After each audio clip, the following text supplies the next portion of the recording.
안녕하세요. 지니어스원 원장 이완중입니다. 저번 시간에 이어서 오늘도 필러의 전후 사진을 보면서 말씀을 드리는 시간을 가져보도록 하겠습니다. 사진 바로 보겠습니다. 첫 번째 사진에서 보시면 젊은 여자 환자분이신데 왠지 피곤해 보이는 느낌을 감출 수 없죠. 눈 밑에 다크서클도 조금 있으시고 중안면의 볼륨감의 부족 현상 때문에 그런 느낌을 조금 더 많이 느껴지시는 것 같아요. 보면 광대뼈 사이가 넓으시고요. 그 다음에 눈의 길이는 비교적 짧은 편이죠. 거의 대부분 분들이 이러니까. 그리고 일반적인 분보다는 피부가 조금 더 얇은 편이고 그렇기 때문에 혈관성 다크서클이라고 하는 이 부분이 조금 도드라져 보인다는 느낌이 있습니다. 그리고 시술 받는 분 본인은 이 팔자부분에 대한 컴플렉스를 호소하셨던 분이세요. 두 번째 사진 보시면 눈 밑에 그늘져 보이는 부분이라든지 팔자에 그늘져 보이는 부분이 어느 정도 보이시죠? 그리고 왠지 모르게 피곤해 보이는 느낌이 보입니다. 세 번째 사진에서 옆모습에서도 좀 더 클로즈업한 사진이긴 하지만 눈 밑에 골 꺼짐, 그 다음에 팔자부분의 꺼짐이 보이시죠?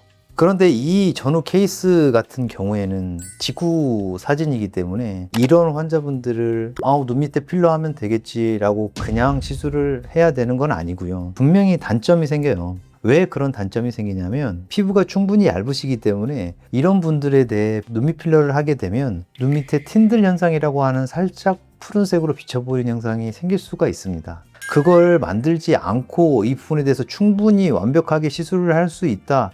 이거는 좀 과장인 것 같아요. 약간의 그런 현상이 생길 수는 있지만 최대한 덜 생기게 하는 게 목표인 것 같고요. 또 악광대 부분에 필러를 넣으시는 분들 중에 좀 과하게 되신 분들이 되게 많죠. 넣을수록 좀 더 넣고 싶은 부분이기도 해요. 그래서 보면 호빵맨, 흔히 말하는 호빵맨처럼 된 분들도 주변에 많이 볼 수 있습니다. 팔자 부분은 전에 말씀드렸다시피 호전시킬 수 있는 최대한을 올리는 게 좋다라고 생각을 하고요. 다만 인중의 길이라든지 코볼의 밸런스가 저해되지 않는 선에서 충분히 볼륨감을 넣는 게 중요하다고 생각을 합니다. 오히려 이 케이스에 대해서는 직후의 사진이 이렇기 때문에 만족을 한다 이런 말씀을 드리는 것보다는요. 직후 사진이 이렇게 됐다고 해서 잘 됐다 잘못됐다 아무도 평가를 할 수 없습니다. 일주일 후에 모습이 다를 것이고 한 달, 세 달 후에 모습이 또 다를 거예요. 그래서 이분 같은 경우에는 아직은 눈밑골이 많이 남아져 있고 조금 어색한 느낌이 많이 들기는 하지만 나중에 한 달 또는 세 달 후에 지나면 오히려 가장 자연스럽게 시술하는 환자분이시거든요.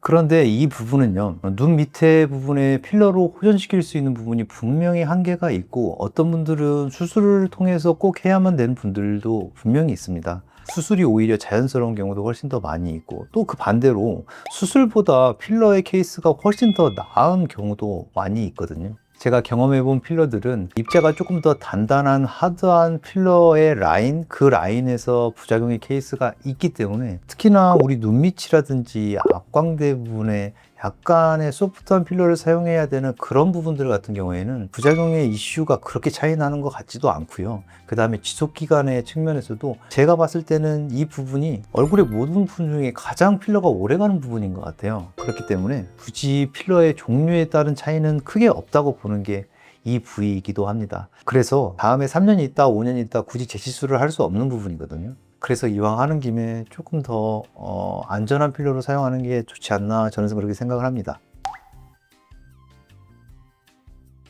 병원을 고를 때 선택 기준에 대해서 말씀을 드리면 친구를 보고 잘된 케이스를 보고 가는 게 가장 효율적이고 맞다고 생각을 합니다. 그 이유는 비슷한 종류의 고민을 가지고 어느 병원에 가더라도 그 병원에서는 실리프팅을 권한다든지 안 그러면 다른 리프팅, 장비를 통한 리프팅을 권한다든지 그런 게 분명히 차이가 있거든요.